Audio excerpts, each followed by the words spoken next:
Chers frères et sœurs, nous rendons grâce à Dieu qui nous a rassemblés dans le nom de Jésus ressuscité et dans l'amour de l'Esprit Saint. Nous le remercions aussi pour le don de la bienheureuse Pauline Marie Jaricot à l'Église et à l'humanité. Nous reconnaissons le don de l'Église de Lyon à la mission de l'Église universelle et à la transformation de la société par l'Évangile. Merci à vous, l'Église de Lyon.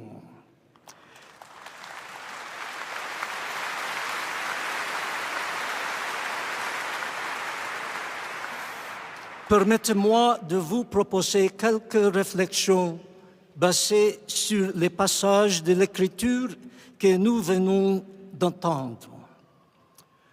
Commençons par une question. Comment puis-je savoir que quelqu'un m'aime? Comment puis-je savoir que j'aime quelqu'un? Comment?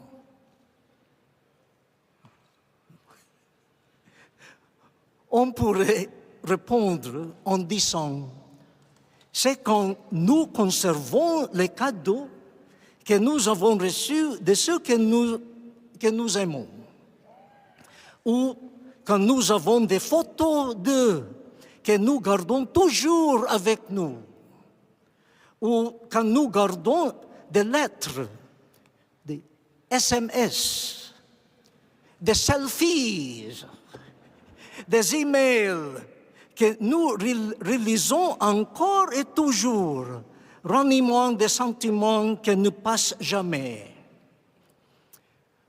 Notre expérience humaine de l'amour confirme les paroles de Jésus dans l'Évangile.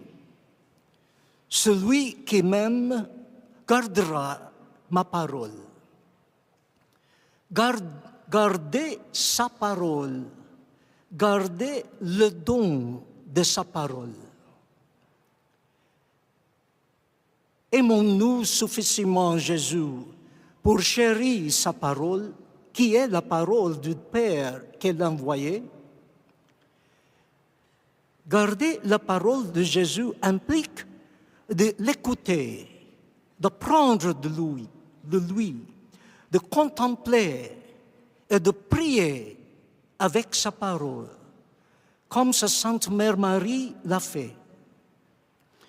Mais cela ne devrait pas être une forme de sentimentalisme. Et cela ne signifie pas non plus enfermer la parole de Jésus dans un coffre. Jésus dit, « Si vous m'aimez, vous garderez mes commandements. » Le commandement de Jésus, c'est de nous aimer les uns des autres comme il nous a aimés. La fidélité à la parole de Jésus implique de vivre par sa parole, agir en fonction de sa parole et de faire de sa parole la règle de nos vies.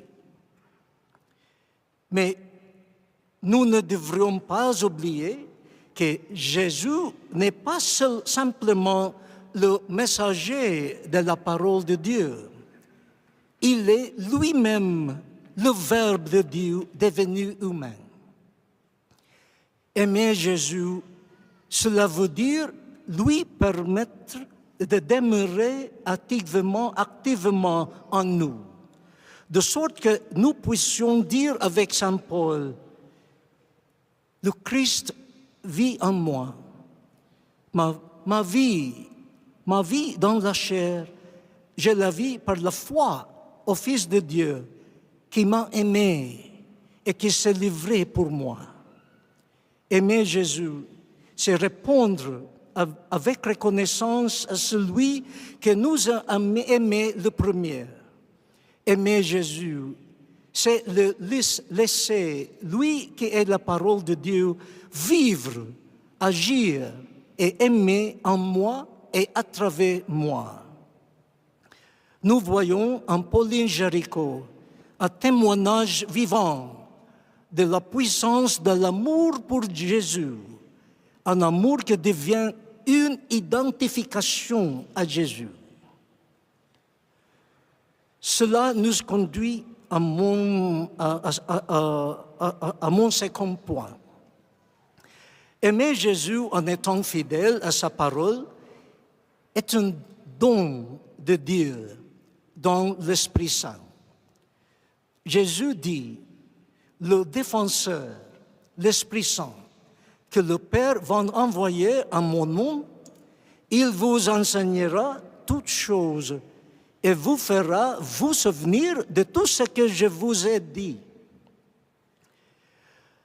Chers frères et sœurs, nous sommes de faibles êtres humains. Quand nous ne comprenons pas complètement quelque chose, nous l'ignorons et finissons par enterrer. Nous n'avons pas très bonne mémoire, ou peut-être que nous choisissons ce dont nous nous souvenons. Si ce qui est enseigné paraît simple ou avantageux pour moi, je l'écoute. Si cela demande de renoncer à soi-même ou de se sacrifier, je l'oublie. Nous devons admettre qu'aimer Jésus en gardant sa parole n'est pas possible à travers le seul effort humain. Dieu sait que nous ne pouvons pas le faire par nous-mêmes. C'est pourquoi Dieu envoie l'Esprit Saint pour nous enseigner constamment et nous rappeler la parole de Jésus. Aimer Jésus implique d'être ouvert aux impulsions et aux surprises de l'Esprit Saint. Dans la première lecture, les apôtres ont écouté l'Esprit Saint, qui les a aidés à comprendre la parole de Jésus d'une manière nouvelle, ouvrant par là leur mission aux personnes d'origine païenne. L'Esprit Saint nous conduit à aller vers toutes les nations et tous les peuples dans une mission d'amour. L'Esprit Saint fait en sorte que nous ne gardions pas la parole de Jésus comme un objet du passé, comme dans un musée. Au lieu de cela, l'Esprit Saint ouvre de nouveaux chemins pour que la parole et l'amour de Jésus puissent atteindre davantage de gens. Nous sommes émerveillés de voir à quel point Pauline Jaricot a été docile à l'Esprit Saint, qui l'a posé avec de nouvelles idées et initiatives pour la diffusion d'Évangile et le service des pauvres. Elle a suivi en cela une grande tradition spirituelle, missionnaire et sociale de l'Église de Lyon. Certains pourraient dire que recevoir le don de la parole de Jésus et le don de l'Esprit Saint implique de lourdes responsabilités, ainsi que le rejet et les persécutions. C'est ce que confirme l'expérience des apôtres, des saints et des martyrs. Mais nous sommes aussi consolés par un autre don de Jésus, la paix. La paix.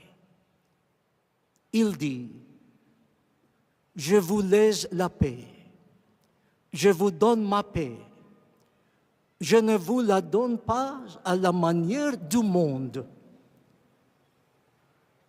Si nous aimons Jésus, nous allons garder sa paix, pas la paix du monde, pas la paix des pouvoirs qui s'opposent à Dieu.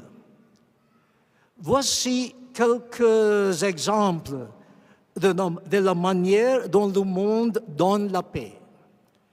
Quand la recherche de l'intérêt égoïste détermine les décisions et les actions. Quand un groupe domine les autres. Quand les ressources sont gaspillées et utilisées pour des styles de vie extravagants.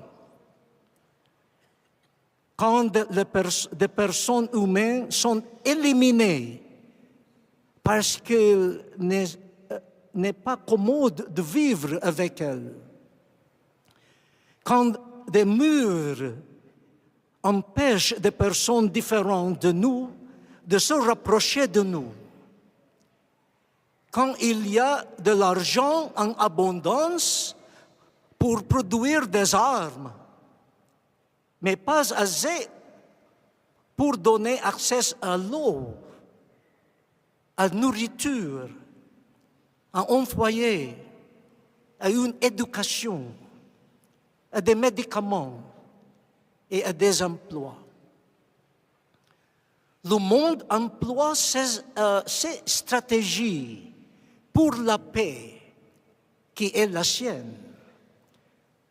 Les disciples de Jésus, de leur côté, comment expérimentent-ils le don de sa paix, la plénitude des bénédictions de Dieu? Voyons quelques exemples. Saint Pierre et les autres disciples se sont réjouis d'avoir été trouvés dignes de souffrir la persécution dans le nom de Jésus. Cela, c'est la paix de Jésus. Saint Paul dit que Jésus est notre paix, lui qui a brisé le mur de la haine entre les peuples. C'est la paix en Jésus. Saint Paul a accepté la perte de toutes choses afin de gagner le Christ. C'est la paix de Jésus. Servir Jésus dans l'affamé, assoiffé, l'étranger, dans celui qui est nu, malade, prisonnier, conduit à une béatitude éternelle. C'est la paix de Jésus. Seule la paix de Jésus renouvellera l'humanité et la terre. La paix de Christ a donné à Pauline Jéricho la sérénité, la patience et le courage d'affronter les difficultés physiques, les calomnies et les humiliations. C'est la paix de Jésus. Nous avons médité sur 3 dons. Le don de la parole de Jésus, le don de l'Esprit Saint et le don de la paix de Jésus. Quiconque reçoit ces dons avec joie devient un amoureux de Jésus, un missionnaire de l'Église, un frère ou une sœur de pauvres et un instrument de fraternité universelle et de paix. La bienheureuse Pauline Jéricho est devenue tout cela parce qu'elle a accueilli les dons de Dieu. À présent, c'est notre tour.